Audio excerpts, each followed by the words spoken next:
Hi friends, అందరికీ 5 నిమిషాలలో ready చేసి చికెన్ కర్రీ అయితే చేస్తున్నాను. నేనైతే చికెన్ తీసుకొని మంచిగా దాంట్లో ఏమైనా ఉంటే తీసేసుకొని కొంచెం వెనిగరు, ఉప్పు, పసుపు వేసుకొని బాగా కడుక్కోవాలి 2 సార్లు.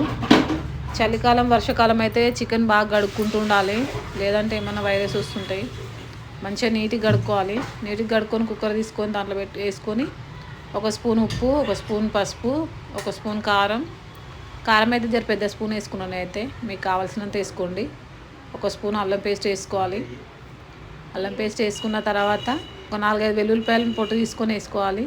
ఒక 4 పచ్చిమిరపకాయలు, 2 బిర్యానీ ఆకులు, ఒక 2 టమాటాలు సన్నగా కట్ చేసి వేసుకొని, కొత్తిమీర, పుదీనా, ఒక ఉల్లిపాయ సన్నగా కట్ చేసుకొని వేసుకోవాలి.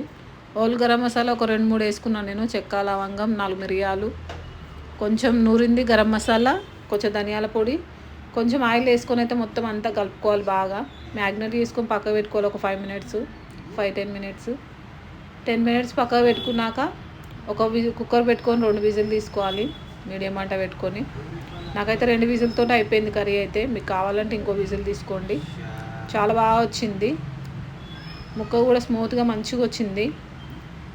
ఎటువంటి స్మెల్ కూడా ఉండదు. అదే వాటర్తో ఉడికిపోయింది చూడండి. నేను ఒక్క చుక్క వాటర్ వేయలేదు. చికెన్ ఎంత బాగా ఉడికిందో చూడండి. టేస్ట్ చేసి కూడా చూస్తున్నాను. చాలా బాగుంది. చాలా అంటే చాలా బాగుంది. ముక్క కూడా మంచి మెత్తగా ఉడికిపోయింది. మా పిల్లలకైతే బాగా నచ్చింది. చాలా మెత్తగా ఉడికిపోయింది. మీరు కూడా ట్రై చేయండి. ట్రై చేసి ఎలా వచ్చిందో ఒకసారి కామెంట్ బాక్స్లో కామెంట్ చేయండి. లైక్ చేయండి, షేర్ చేయండి, సబ్స్క్రైబ్ చేయండి. నన్ను ఇలానే సపోర్ట్ చేయండి.